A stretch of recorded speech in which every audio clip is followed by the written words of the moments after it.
So we have these cool little Easter eggs. We have these very loud orange shirts. So it's going to be like a big trailblazing run of 3,000 people running through the historic old district in just this bright orange. And we another special thing is we've elected many photographers and videographers. So I want to make this very known as best as I can, and I want to capture all of that. So we're going to be blasting out as much media as possible to get exposure to. So hashtag Run for Freedom, all these unique things, and everything's Bitcoin everywhere. We even have like a Bitcoin help desk. What we did was so fascinating. Last week, we onboarded 25 merchants, food vendors, so that they can accept Bitcoin at this specific Bitcoin marathon. So that was super cool. So yeah, we have many of these unique things, special things for the marathon that are about Bitcoin, and we have a Bitcoin help desk. Like, What is that? But people don't know. And it just says like, maybe they want to learn how to get on Lightning quick. We've got over 300 Bitcoiners there. Everybody wants to volunteer.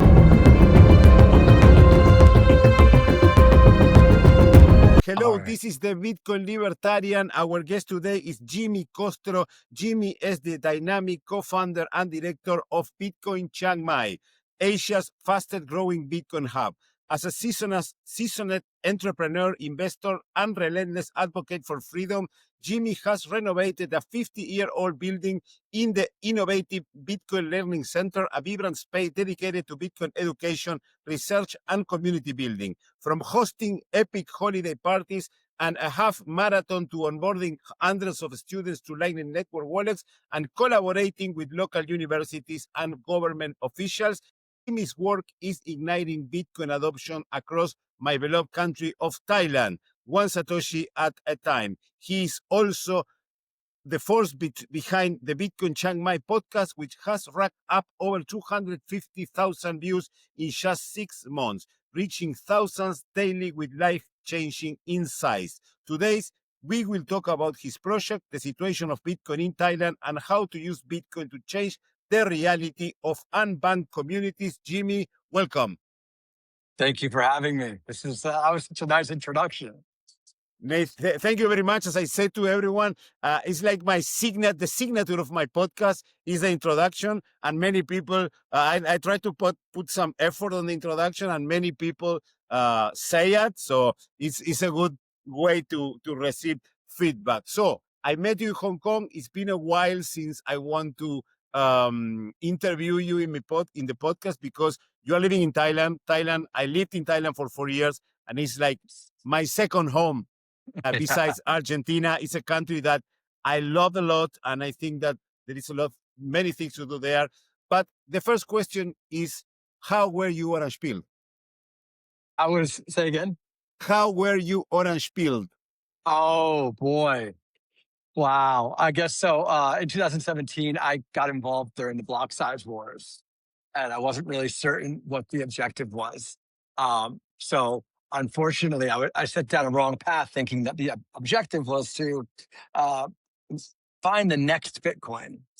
And I learned quickly over those first 2 years that was clearly not the objective. But I actually got orange pilled by getting involved in the shitcoin casino and going the alt path. Picked like the top 10 alts when I first got involved in 17. Not sure what I was doing. I spread like $20,000 around the top 10. And then late 2017, a lot of them like did really well.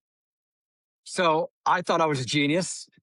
And I'm like, wow, this is amazing. And I make all this money. And then write it up, write it down. And then I started to learn about what I was getting involved in. So I think that was kind of the introduction to it. But because I had initial success, it did set me down the wrong path for a little while. Yeah, usually happen. I always, most of the people enter into Bitcoin in the shitcoin casino.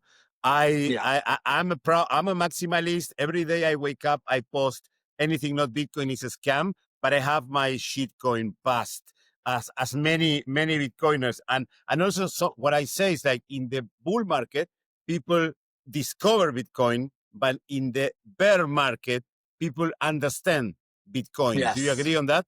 I completely agree. And how have you started your project in Thailand, the Bitcoin in Chiang Mai? Have you been living for a long time there? Well, yeah. So I've been here in Thailand. Actually, I'm in Singapore today, unrelated to the token event. Um, but I started. Well, I got into Thailand just under 4 years ago. So we started as the Kostro Foundation, helping disadvantaged communities in the mountains and providing education and English teachers to orphanages and children's homes in the region. And then we recognized that, being Bitcoiners, we could actually begin to teach basic savings. And that's how we said, okay, we really need here in Northern Thailand a Bitcoin focused education center. um, there's so many reasons. Well, mainly because there's a Bitcoin meetup, but it's like social, and you just hang out and you're drinking, and then it brings in like the crypto bros and some Bitcoin.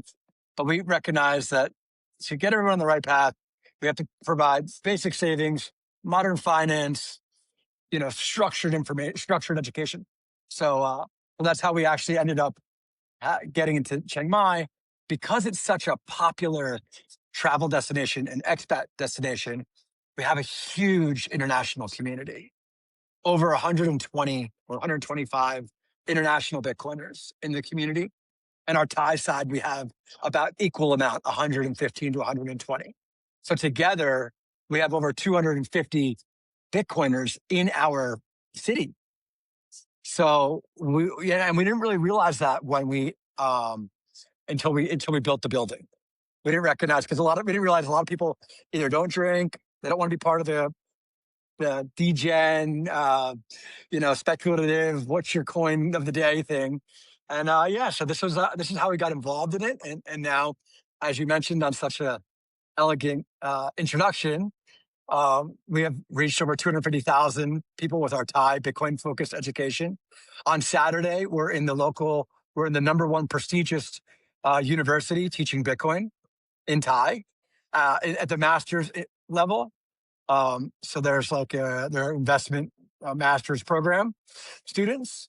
And yeah, this is our seventh time in the university. We're in three major universities. The, the education podcast is killing it. We're working with the city. We just had our 17th meeting with the local government.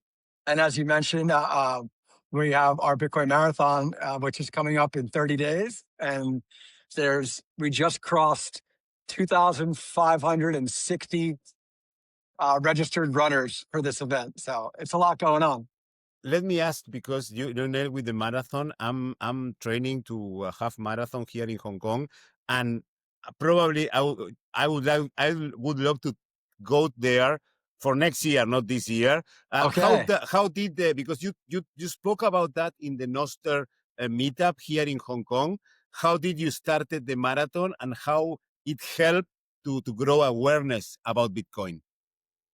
Wow. Well, I think the number one thing was that we recognized a year ago that the government was going to have their crypto sandbox initiative for Thailand, and we were unsure what that would be.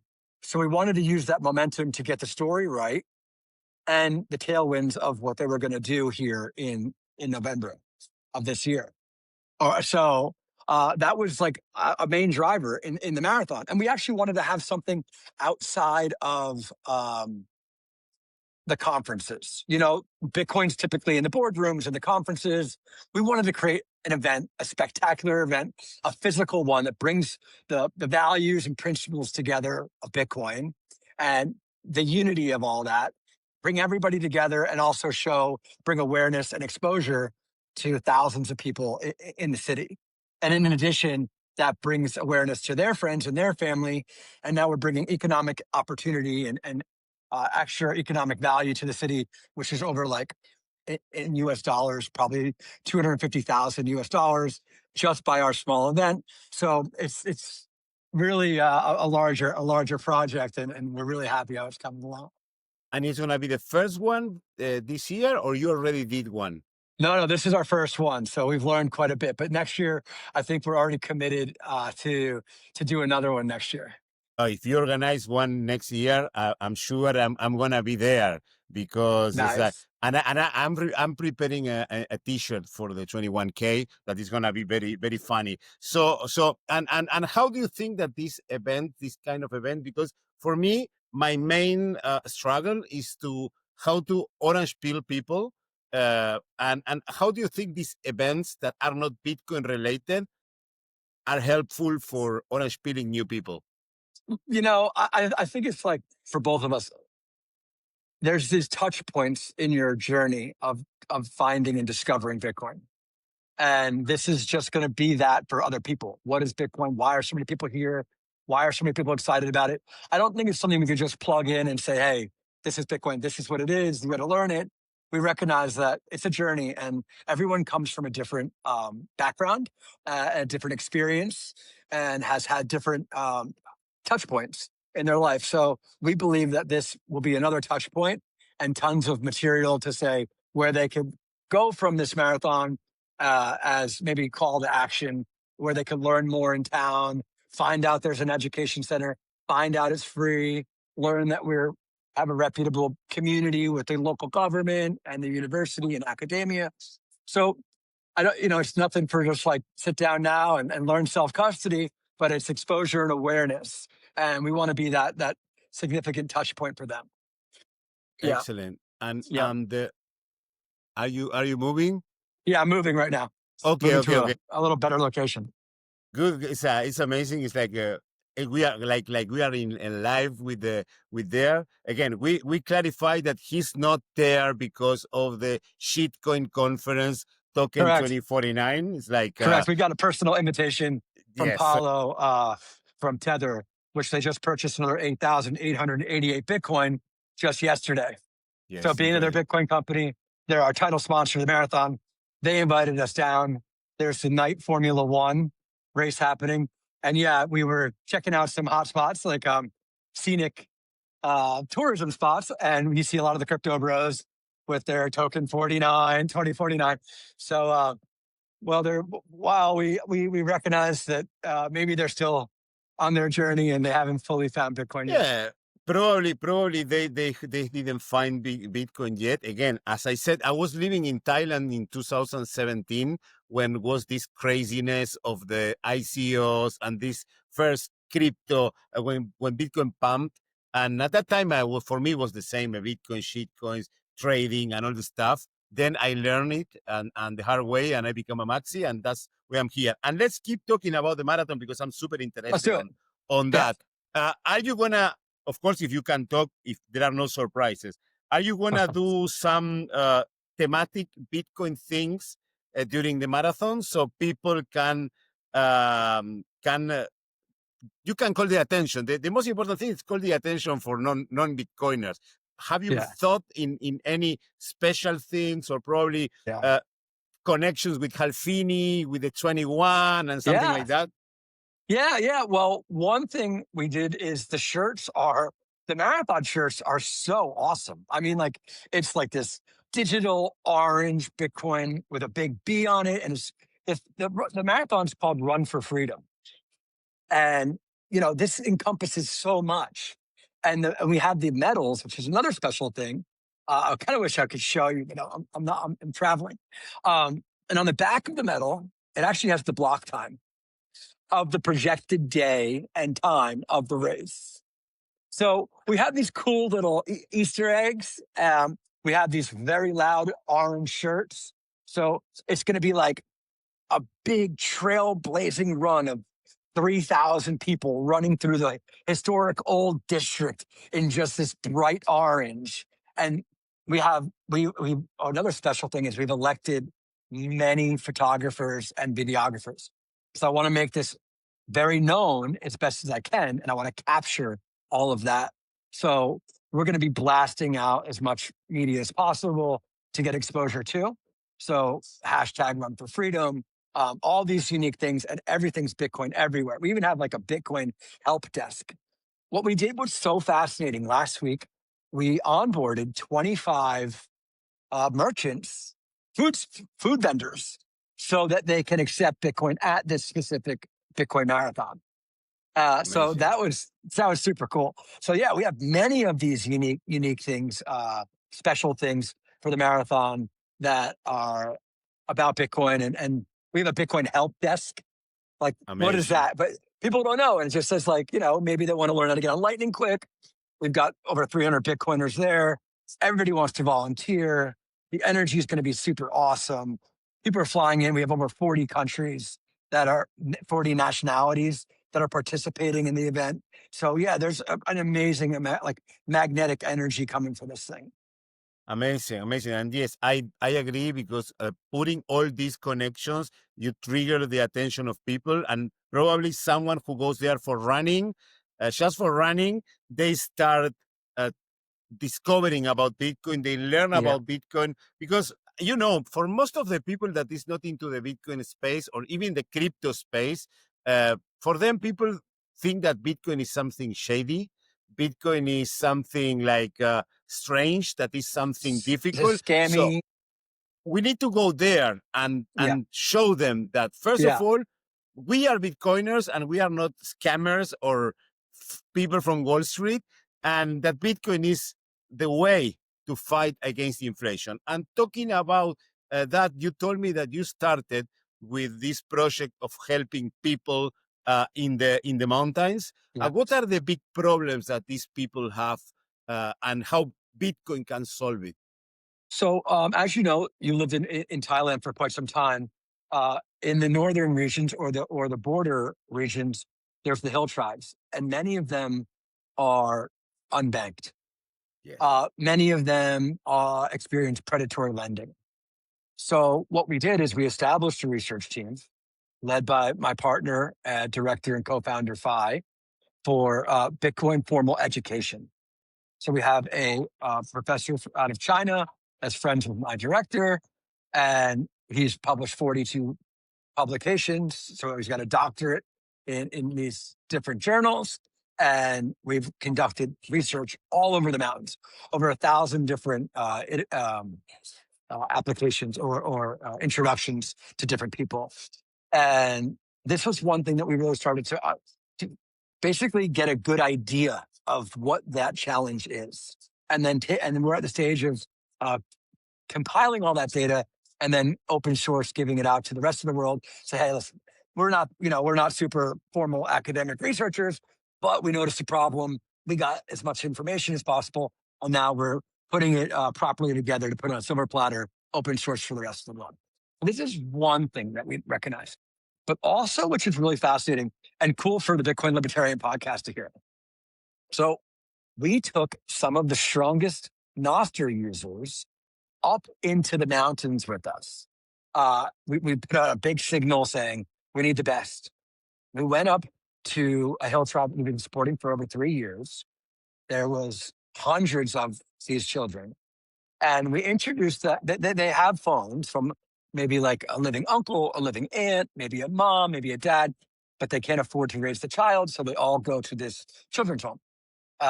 So what we did was, since they have TikTok and they know how to use Facebook and that, but they don't have anything else. They have just enough power to power that, just enough Wi-Fi. We taught them how to use Nostr. So their first interaction with money was not the Hong Kong dollar, was not the US dollar, was not the Thai baht, but in fact, it was Bitcoin Lightning. Amazing. I mean, this was super inspiring. So, and we said, listen, if you hashtag Hill Tribe, hashtag where you're from, this would be the way to try to move it forward. And we also had purchased like a Samsung, different generation Samsung brand new phone for 4,000 baht, or for your listeners, like $120 Yes. or euro. Um, so, and said whoever gets the most points or sats would win the phone. So we try to encourage them like that. But imagine, you fast forward 10 years and they'll look back and be like, that touch point was their first interaction with money being Bitcoin. It's amazing because I think that probably not now, right? But in the future, most of the kids, the first interaction with money will be with Bitcoin. Yeah, I For believe so sure. too. For For sure. example, the day I become a father, for sure, my kids, the first interaction with money will be with Bitcoin and Lightning Makes Network. sense. For sure. That makes Because sense. they will learn it. So, and so did you teach them to use Nostr first? We did. So And some how of them was the had, feedback? It was all over the place. So there was hundreds of them, and we had pockets of 25, and we had 6 teachers. So imagine 150 kids, 6 teachers. We had a basic general framework. Hey, here's a soft introduction. Here's the landing. Here's the objective, like basic stuff. But each teacher had a group, and we would try to break them into, you have old iPhones, you've got old Androids, because different phones work different for different Nostr clients, like Amethyst or Yakihone or Primal or Damus. They're different for different cases. So we broke them into their little groups, and it was fun. It was just a fun thing. It didn't really take traction. We need more people it needs to be like something that you're consistent with, but it was an introduction. Nice, interesting, because I say that it's difficult to orange pill a person, but even more difficult is to purple pill a person, to make a For person sure. use Nostr, because first of all, it's difficult to use, even for me. You need to understand the relays. Second, Yeah. there doesn't have a lot of users. Like your friends are not there. As for example, the only social media I use besides Twitter, I use Instagram. But I only use Instagram because my friends are there, my Yeah. family are there, so I post the pictures so they know that I'm alive here in Hong Kong. So, but in Nostr, none of my friends are there. I love using Nostr because of the sats. And how do you think that the Nostr has this? Because the first episode ever of our podcast was with Derek Ross, Nice. one of the biggest evangelist of Nostr here, and he said that the purple pill makes the easy to swallow the orange pill. Do you think that would be easier to the new generations teach first Nostr and with this then use teach Bitcoin? I do. I do. I do. I do. And I'm a lot like you though. I'm not a power user. I have the pin of Jackie Hone here from the Oh, meetup, nice. and the other pin I'm here. good friends with Sean. I really like the guys over at Yakihone. They do a good job. Oh, I love it. Yeah, I think you're right. You're right. I think that's the way. Um, I think that's a really, really good way. I just think if you look at Nostr a year ago to today, it's dramatically improved. The user experience, the interface, all of it. So I think just like a little more time, more iterations there, and then probably a really great path. Yes. Excellent. And talking about the the activities of the Bitcoin Chiang Mai hub, Yeah. you renovated a 50-year-old house, and Yeah. and Build and it. and how do you organize meetups? Do you I Yeah. don't know, teach classes? How Yeah. is a normal week of work in your center? I love this question. So there's 6 of us that work here full time. We have Phi, who is our co-founder and director. She's also a part-time professor. So that's really like our Trojan horse into academia. She's been a professor for 10 years. So she doesn't need to be working there, but she does 1 or 2 days a week just to have uh, foot in the door. So we have Pfizer, our lead. We have an international manager who's the bridge between international and us. We have a domestic manager who's Thai. We have a full-time production media producer because we have a booming podcast, tons of media, and then we have an event organizer and planner, and then myself. So 6 of us. So a normal day is like, and since we're the largest Bitcoin community in Asia at this point, we're the largest physical Bitcoin community in Asia. We have a person always there because that's the expectation every day. So you ask what a typical day looks like. We don't know who's going to walk through the door. It's just like part of the job is to sit down and listen to people. And they've been misunderstood for the better part of a decade. So if we sit down and listen to their story and hear them out, uh, it, they feel comfortable. They feel, listened to. They feel welcome at home. So that's part of it. But when you walk in, like you said, it's a 3-story building. So we completely renovated. Like we didn't just rent the place. We we just demolished the entire inside and then with our own hands built it, uh, just brick by brick. And I think that proof of work in the beginning, the first year, we would do bit devs each quarter. We'd have meetups each month.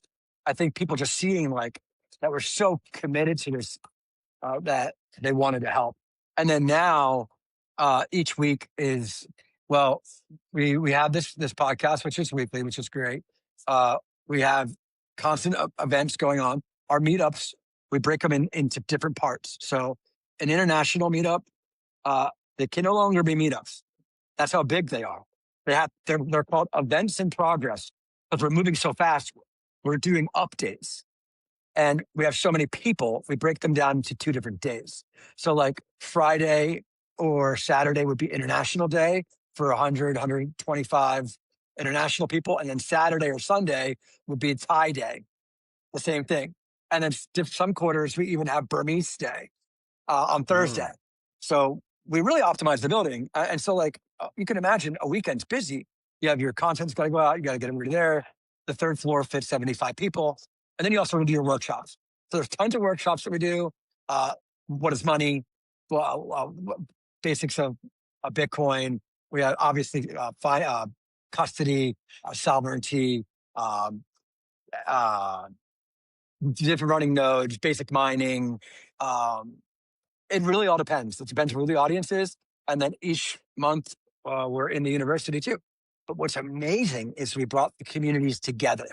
And so now our building has became this beacon for all of Thailand. And then the Thai Bitcoin communities, and there's like 7 of them, they all unite.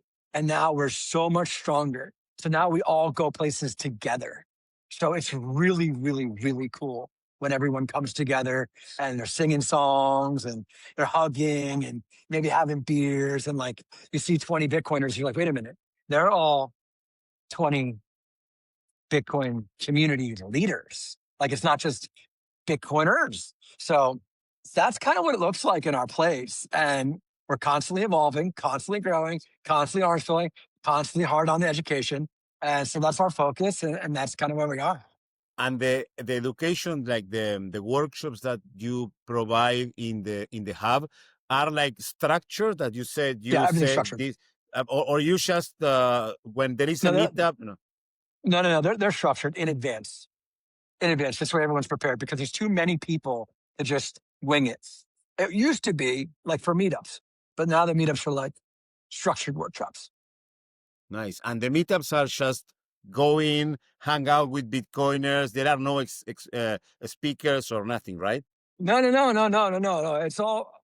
It's all pretty formal. There's a speaker or two. They're prepared. Oh, It's the nice. way. Like it's not like the meetups used to be, where it's just like hang out and talk. I mean, you want to get there early, but like we try to keep we have to be respectful of everyone's time. And there's a lot of people, so we have to like keep it really structured. We want to know who's coming. We have to do like these like um, forms to see like because we cater them too. We want to make sure we have enough food and beer. We want to make it as comfortable as possible for people. I assume that you might have Leo beer for sure. We have Leo beer. They like Chang beer, and we've got Singha. Singha is the Singa. main beer. My favorite, the day I visit, I want to drink Leo beer because it's my favorite beer in Thailand, the Leo beer. Well, let's do it when you get here together. So, and when you started to approach the people, because again, as you said, you started Yeah, going to approach these people that live in the mountain or live away from the city, that they are not, yeah. probably they don't even speak English. How do they react when you start talking about Bitcoin to them? It's foreign. It's foreign, but we don't lead with Bitcoin with that. Depending on the communities, we don't lead with that. We just do the right thing. You know, our new what do you call it? Like uh, how do you say like your company's message? Our new company message. What do you call that? We, Um, a I mission don't statement. know. Yeah, Mission yeah, yeah. statement. So we've evolved our mission statement, and the mission statement is: today I will help more people than I helped yesterday. Basically, it's a broad mission statement because it's intentionally that way. Because we believe by setting the right example, doing the right thing, people will ask us what we do, who we are. So that's our approach. You know, you go to these, we build kitchens, we build bathrooms, we build dormitories, water wells, and Wi Fi in these villages. We've been doing it for years. We don't lead with Bitcoin. They see the Bitcoin shirts, they see like the gear. And so we're building a relationship. We're not coming at it like, as we want to just plug everybody in. It's just not, it's Yes. not the proper way. So every culture, everyone's different. Everybody's got to kind of meet them where they are, as Jeff Booth says, who was at No, our building last week. Jeff Booth was at our building last week. amazing. I'm trying to Amazing. I'm trying to catch him to be in my podcast because he's one of the Bitcoiners that I admire the most, and he's super friendly. And I had a podcast with his partner Nico Lechuga, so I'm trying But to yeah, onboard. I am trying to. And what did he say? What did he do in the building? or nothing. He was just there to hang out and Ah, hear how we built this, hear the same story I told you. He was with the HRF guys. Gladstein came. Obi from Fetty was here. Uh, we had Miles from Block here. It was crazy, man. It was like Wednesday at 2:00. We had 80 people. But I want to cut this really close. I noticed that I'm on a phone and the phone's draining drastically. So I want to make sure for your podcast that if we have to do a continuation, maybe I want to make sure that your upload happens and this phone doesn't die because I'm okay, noticing. Yeah, no problem. And how long battery you have? it's down to 1%. Much, and yeah. So, Oh, it's gonna so. so Uh I have to tell you that right away. And I'm so sorry. And I should have had it fully charged. But in Singapore, we took so many videos, so many no photos. We problem. didn't plan on this. No problem. So if your phone is about to die, let's finish now, and we can record. We can set up another one Let's when do you it. are in Thailand and you show us your hub. Yes, let's do it. Let's do it. Let's do it. So Let's do it. I will do the last question. Is if you had the chance of sit down with Satoshi and have a conversation, what would you ask or say to him, her, or them?